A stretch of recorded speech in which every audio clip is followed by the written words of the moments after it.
Olá, estamos aqui hoje no nosso sexto episódio da nossa série de conteúdos Cá Entre Nós. Hoje com uma convidada super especial. Estamos aqui com a Lauren Minuzzi Kremer. A Lauren, ela é psicóloga com foco de atuação em gestação, maternidade e puerpério. A Lauren, ela é pós-graduanda em psicologia perinatal, educadora perinatal e mãe de duas fofuras, a Liza e a Isis. E a Lauren veio aqui hoje para conversar conosco. Nosso foco do assunto hoje é a amamentação, mas a gente estava tendo uma conversa informal aqui antes de começar a gravar o conteúdo e a Lauren tem assim uma bagagem muito especial para nos trazer informações sobre outros aspectos que a psicologia pode atuar e pode contribuir para o desenvolvimento infantil, para o desenvolvimento do núcleo familiar, né? Então ela vai, na verdade, vai ser uma aula aqui, eu estou de aluna para aprender muito sobre psicologia nesses aspectos, né? Nesses enfoques. Então acho que a gente poderia começar, Lauren, explicando para o pessoal o que faz uma psicóloga perinatal. Legal. Bom, primeiramente é um prazer estar aqui conversando contigo. Uma psicóloga perinatal, então, é uma psicóloga que vai ter uma atuação um pouco mais específica nas questões que envolvem o ciclo gravídico puerperal. E o que é isso, né? O que significa perinatal? O peri significa ao redor de. Então, é tudo aquilo que envolve a questão da natalidade. Então, o psicólogo perinatal, ele vai ter um conhecimento mais específico, vai ter estudado um pouco mais a fundo as questões que envolvem o processo de tentativas de gravidez, os processos de infertilidade, de luto parental, de gravidez, do ciclo da gestação, parto e puerpério. Então, o foco do psicólogo perinatal é estudar e ter um olhar mais específico para essa etapa da vida, tanto de uma mulher quanto de um homem, e também, muitas vezes, de uma família, né? Quando vai vir mais um elemento para essa família, né? Que já tem um filho ou dois, vai chegar mais um. Então, também tem uma visão para essa dinâmica familiar. O que difere a atuação do psicólogo perinatal para uma atuação de um educador perinatal? O psicólogo perinatal vai fazer uma terapia psicológica, né? Então, vai estar ali numa relação de psicólogo e paciente, em que vão se discutir aspectos da vida dessa pessoa. Essa pessoa vai falar o seu histórico, todo o processo, o significado dessa gestação, dessa tentativa de gestação na vida dessa pessoa. Então, é um tratamento psicológico que difere totalmente da atuação de um educador perinatal. O educador perinatal vai atuar trazendo informações para uma gestante ou para um casal sobre o mundo da gravidez, o mundo do parto. Então, o atendimento do educador perinatal vai ser voltado a tirar dúvidas do casal a respeito do que for do interesse deles. A minha dúvida é sobre tentativas de engravidar, por que a gente não tá conseguindo, né? Por exemplo, a gente pode fazer uma educação sobre o ciclo menstrual da mulher, sobre formas de buscar alternativas, né, para um casal que não está conseguindo engravidar naturalmente. É uma questão de educação.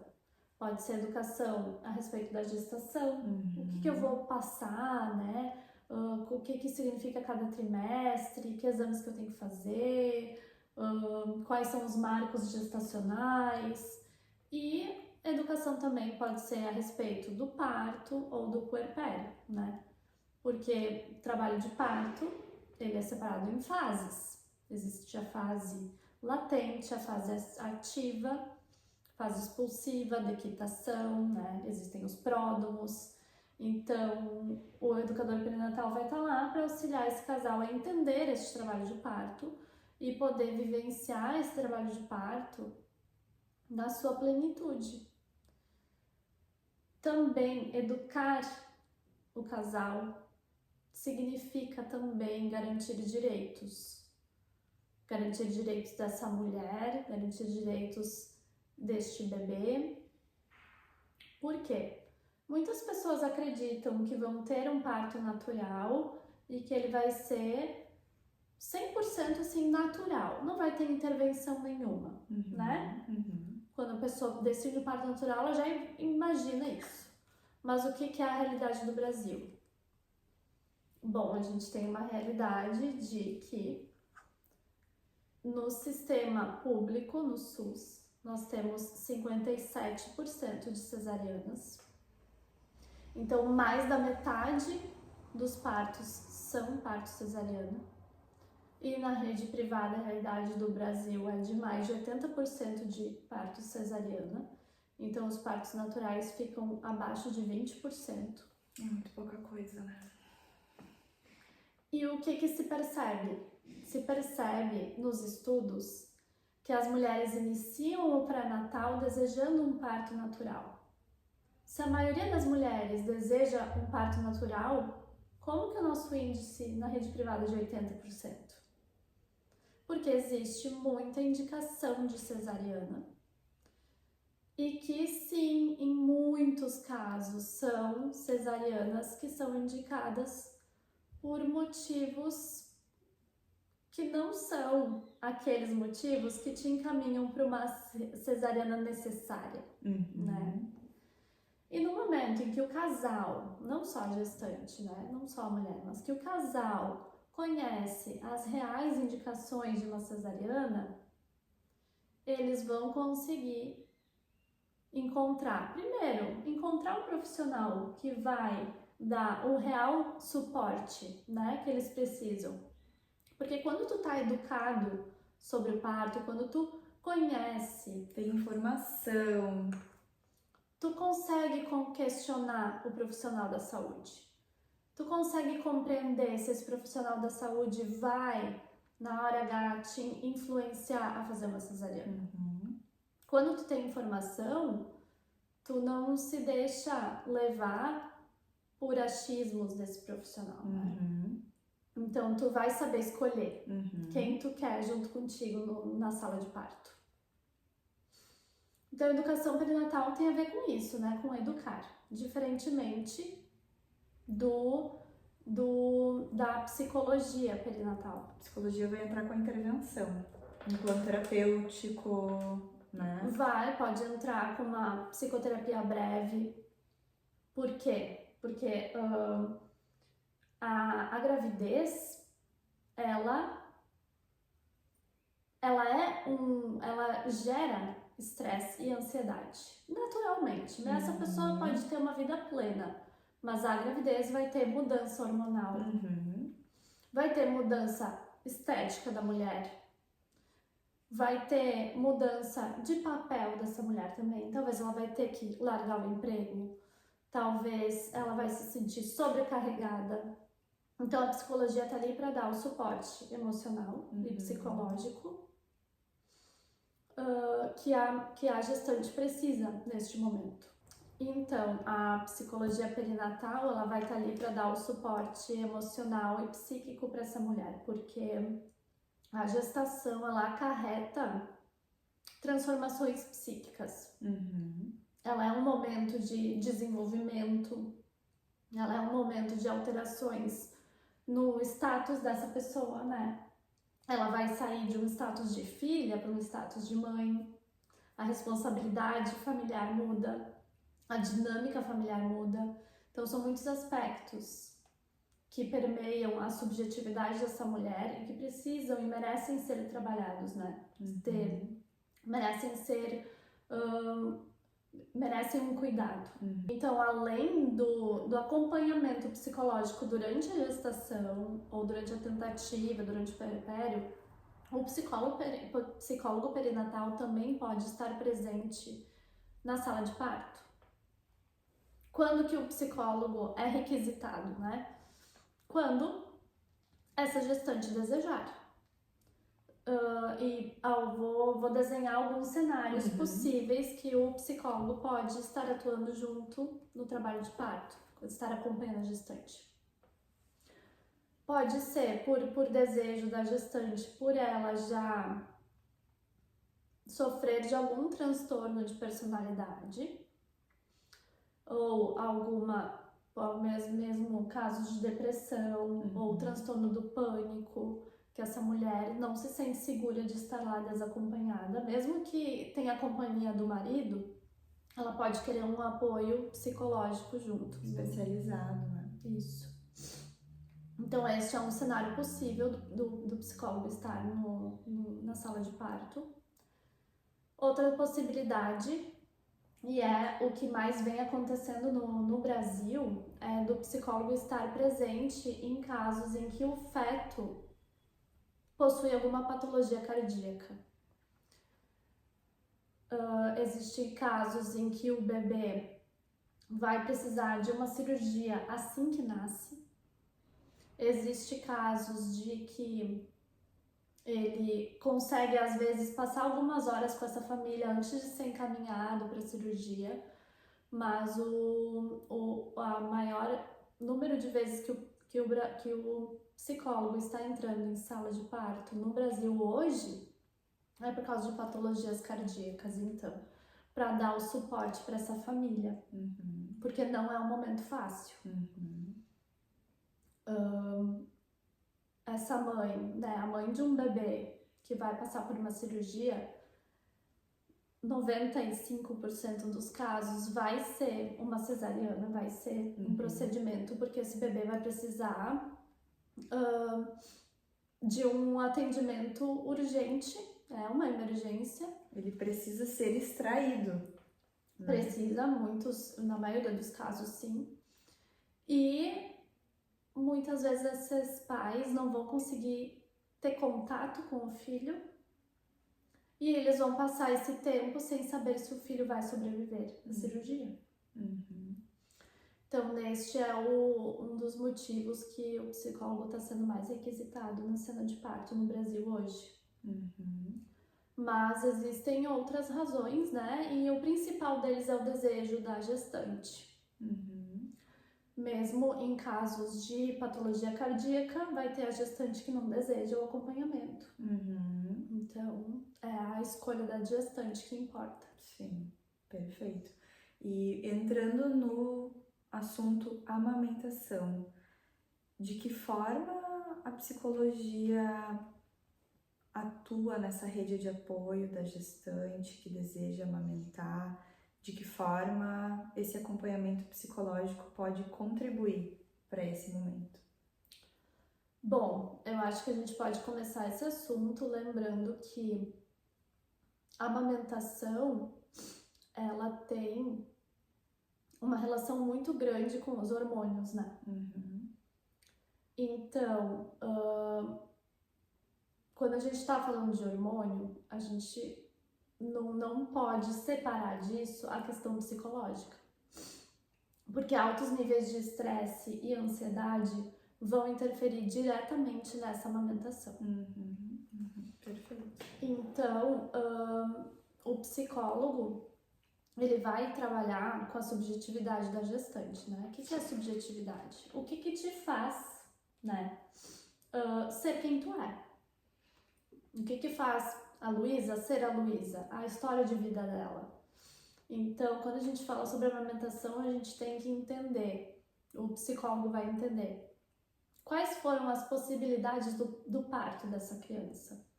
Porque a forma com que o bebê vem ao mundo interfere, sim, no processo de amamentação. Uma cesariana vai ter condições diferentes de um parto natural para a amamentação desse bebê.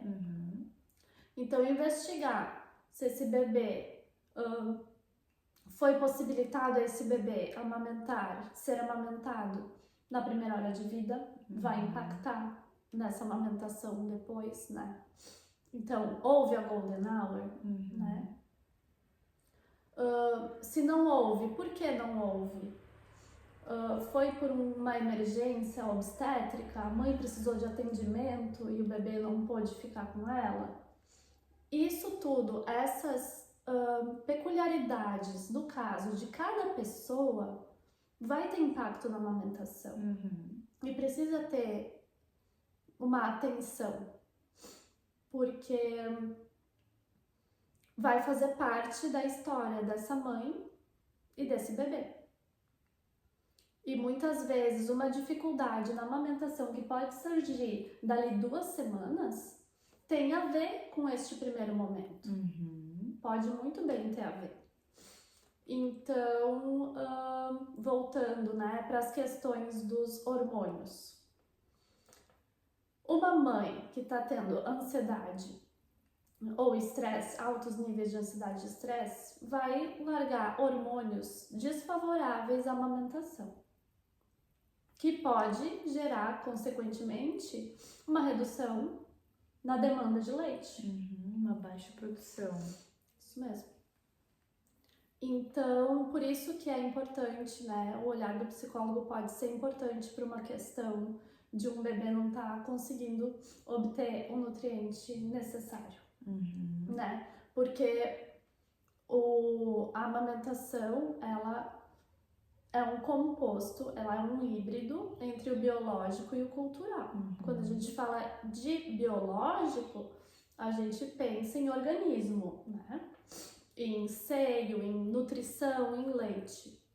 Mas quando a gente pensa no cultural, a gente está falando de um social, né?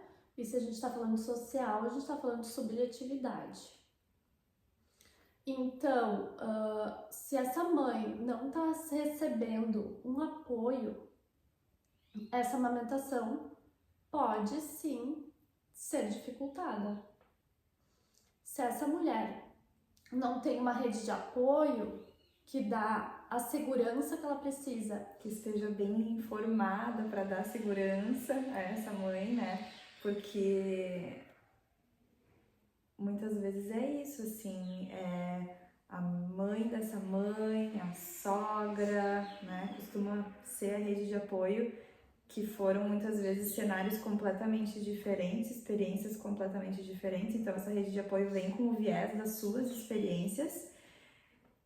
E que, se em algum momento, essa mãe que já está cheia de dúvidas, apesar de muitas vezes ter se munido de informações, mas que tá ali passando pela experiência, que se questiona o tempo todo, se em algum momento a rede questiona, é muito fácil, né? Essa mãe perder o chão mesmo e tomar decisões que, enfim, né, não tomaria se a rede conseguisse dar um suporte e um amparo adequado. Com certeza. Quando a gente está falando no início da amamentação, a gente está falando de uma puérpera. E puerpério é uma montanha russa de oscilação de humor, de momentos radiantes para momentos muito tristes e de insegurança. Então, a mulher, como nós somos seres sociais, a gente precisa de uma rede de apoio para que a gente possa garantir a saúde mental da mãe. Existiu a época aí das nossas mães, das nossas avós, que era assim, ó, te vira, né? Mas a gente já viu hoje que isso não é saudável. Nada. Não se valorizava como se valoriza hoje as questões psicológicas e mentais, a saúde mental, né? Com certeza. Então hoje a gente percebe que a rede de apoio é fundamental para o bem-estar psicológico da mãe. E a gente já conhece formas dessa rede atuar, né?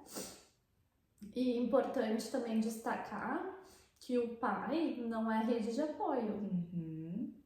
Pai é responsável tanto quanto a mãe. Rede de apoio inclui um grupo de pessoas que não têm responsabilidade direta com o bebê. A rede de apoio são pessoas que estão ali para dar suporte sem ser os reais responsáveis pela criação do bebê. Pai e mãe são os responsáveis diretos. Então, como envolver o pai na amamentação, né? O pai pode estar ao lado da mãe, oferecendo um copo d'água, oferecendo um lanche, fazendo o bebê arrotar depois de mamar, trocando a fralda do nenê, porque o nenê é bem comum que ele faça cocô antes ou durante a mamada. Então, o pai não pode dar o peito, mas o pai pode dar todo o suporte que a mãe precisa para que essa amamentação seja significativa, seja afetuosa, seja positiva. Perfeito. E a gente se preocupa muito, né? A gente já trouxe muitos conteúdos aqui e no nosso Instagram da clínica a respeito das questões técnicas que a gente avalia para facilitar esse momento, né, da amamentação. A gente então analisa questões relacionadas à mama da mãe, se essa mãe passou por alguma cirurgia que pode dificultar, impactar de alguma forma a produção de leite, ou muitas vezes a sensibilidade que essa mãe vai sentir ao dar de mamar, questões hormonais que podem impactar também na produção de leite, questões endócrinas. A gente analisa a língua, né, questões anatômicas do bebê, a questão funcional, qual é a competência de sucção que esse bebê tem. A gente limpa o cenário para tentar, do ponto de vista técnico, eliminar as dificuldades. Mas muitas vezes as dificuldades podem ser demandas psíquicas. Com certeza. Né? Então, fala um pouquinho mais pra gente sobre. A gente, quando vai pensar na demanda psíquica da amamentação, a gente precisa lembrar que o seio carrega diversos significados na vida de uma mulher. O seio vai ter um significado estético, né? O seio vai ter um significado sexual, então vai interferir diretamente na autoestima dessa mulher. Vamos começar por este aspecto, né? O seio vai tomar uma função diferente, inédita na vida dessa mulher, que é amamentar um bebê. E pode acontecer dessa mulher se ver no espelho com aquele seio muitas vezes engurgitado, né? Cheio de leite. Bom, pode ter 2 ou até mais vieses de compreensão desse momento para essa mulher. Ela pode se olhar no espelho e se achar linda. Ela pode se olhar no espelho e se achar horrível. Meu Deus, eu tô enorme, sabe? Então, o significado do seio, ele traz impactos para a vida dessa mulher, né? Impactos que vão ter consequências, claro, para a relação dessa mãe com esse bebê no momento em que ele trouxer algum tipo de sofrimento psíquico, né? Então, quando a gente analisa a amamentação e tenta descobrir por que esta relação não tá funcionando, além de todos os motivos técnicos que podem existir, existem também os psicológicos. Foi desejo dessa mãe amamentar ou não foi? Essa mulher se sente cobrada? Qual que é a cobrança dela em relação à amamentação? Ela se cobra demais? Ela tá ali num processo de sofrimento porque ela não quer abrir mão da amamentação e ela já tá sofrendo e o seio já tá rachado e aquilo sangra e ela chora junto com o bebê. Isso não tá saudável, né? Então vamos olhar para isso, né? Vamos olhar para o psicológico da mãe.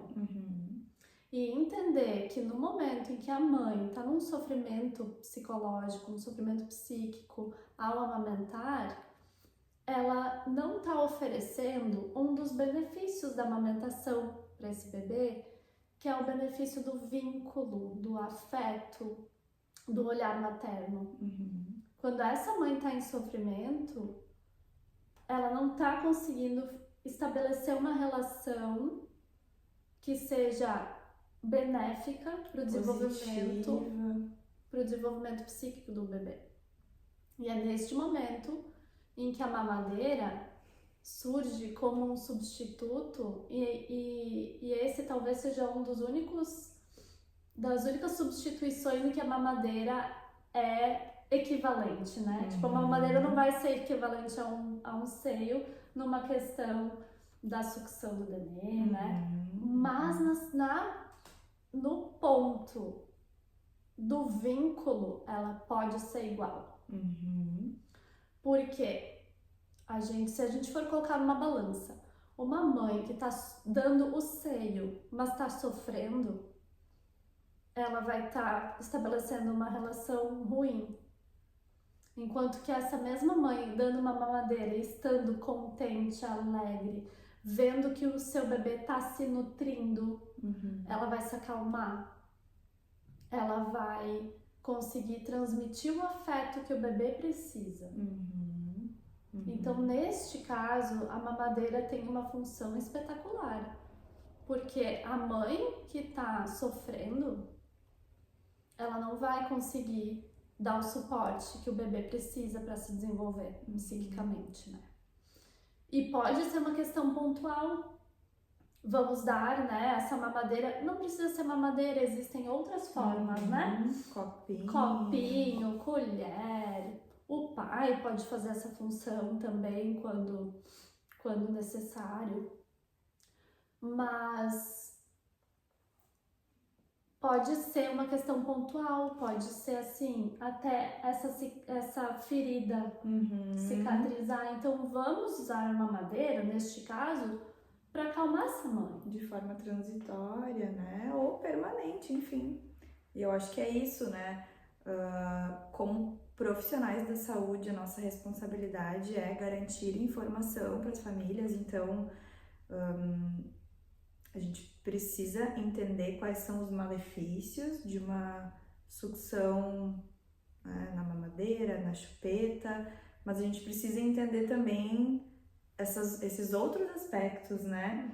Poxa, a mãe está querendo amamentar por uma cobrança social para provar que ela é capaz, enfim, né? E está em sofrimento, isso de forma alguma vai ser saudável. Pode ser saudável para o desenvolvimento esquelético, desenvolvimento dos maxilares desse bebê, mas às custas de um impacto psíquico negativo. Então, é isso, assim, acho que é muito importante a tua fala quando tu comentas que a psicólogo tem o olhar para a subjetividade, de individualizar, de entender cada história como sendo uma história daquele núcleo familiar, daquelas pessoas envolvidas, e acho que isso é o mais brilhante, assim, né, de entender cada contexto. Não existe uma receita de bolo, não existe um padrão, a gente precisa ter um olhar bem individualizado mesmo, né? Isso, inclusive é tão individualizado que quando tu troca um elemento que é o bebê, já muda completamente o cenário. A mesma mulher que teve uma dificuldade horrível de amamentar seu primeiro filho pode ter uma facilidade incrível no segundo. E vice-versa.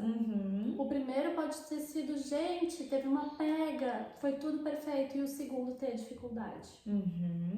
Então tá aí a subjetividade, né? É a mesma mãe. Essa mãe tem o mesmo conhecimento, se não até mais, no segundo filho. Mas, gente, é outro bebê? É outro contexto de vida? Essa mãe agora tem um nenê pra cuidar, né? Ai, mas saiu do mesmo forninho, foi a mesma misturinha.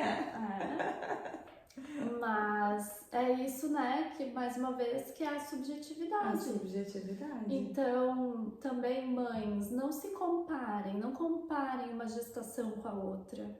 Não comparem o tamanho da coxa do seu filho com o tamanho da coxa do amiguinho dele. Bebês são nutridos, vão ter tamanhos diferentes. Barrigas vão ter tamanhos diferentes. Não quer dizer que teu bebê é pequeno, que teu bebê é grande porque tua barriga é grande ou pequena, sabe? o mundo da gestação, o mundo da maternidade, ele é único para cada uma. Não existe receita de bolo. O que deu certo para uma pessoa pode não dar certo para outra. O que deu certo na criação do teu primeiro filho pode não dar na criação do teu segundo filho, né? Mas a gente vem muito com esses ideais que a sociedade criou, né? Ai, a mãe perfeita é aquela que faz X, Y e Z. Não é. Não existe receita de bolo. Toda mãe tem seus potenciais, toda mãe tem suas dificuldades. E cada experiência é única. Exato. E acho que uma forma da gente evitar fazer essas comparações é de fato a gente se munir de informação, né? A gente estudar, assim como a gente estuda para ser alguém na vida, quando a gente se depara com uma fase tão diferente, um ciclo novo como esse, né?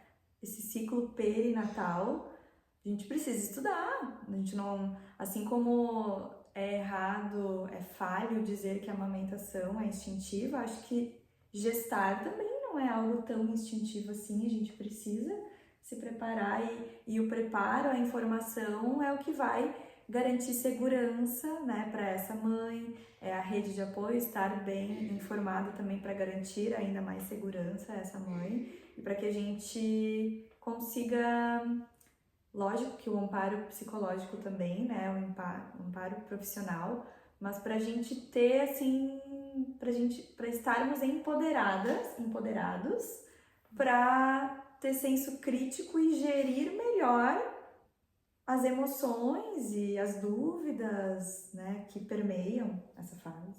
Acho que informação é um elemento fundamental para o sucesso de muitas etapas, muitos ciclos da nossa vida, né? Com certeza. Informação é fundamental para um bom desenvolvimento da família em si, né? E é através da informação também que a pessoa vai conseguir fazer uma análise boa dos profissionais que essa pessoa vai estar envolvendo neste processo. Porque o profissional também pode adoecer uma mãe. Eu já conversei com mães em que o profissional da saúde que atuou com elas só adoeceu essa mulher, só preocupou ela.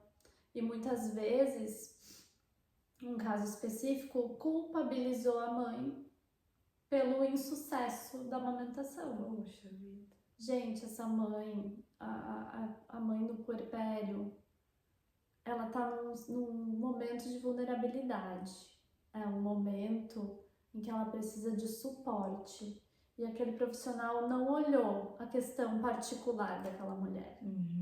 Por isso, o olhar do profissional precisa englobar o histórico dessa mulher. Se esse profissional não está te perguntando como está sendo em casa, como me conta a tua história, se não está se preocupando com a tua história de vida, com a tua história com o teu bebê, ele não está fazendo a análise correta. E também é aí que mora o ponto bonito do trabalho multidisciplinar. Porque o trabalho multidisciplinar vai olhar a pessoa em seus diversos aspectos. Não vai focar em uma coisa apenas, né? Vamos lembrar lá que quando a gente entrou no método cartesiano, a gente começou isso aqui é área de estudo de tal disciplina, esse é desse.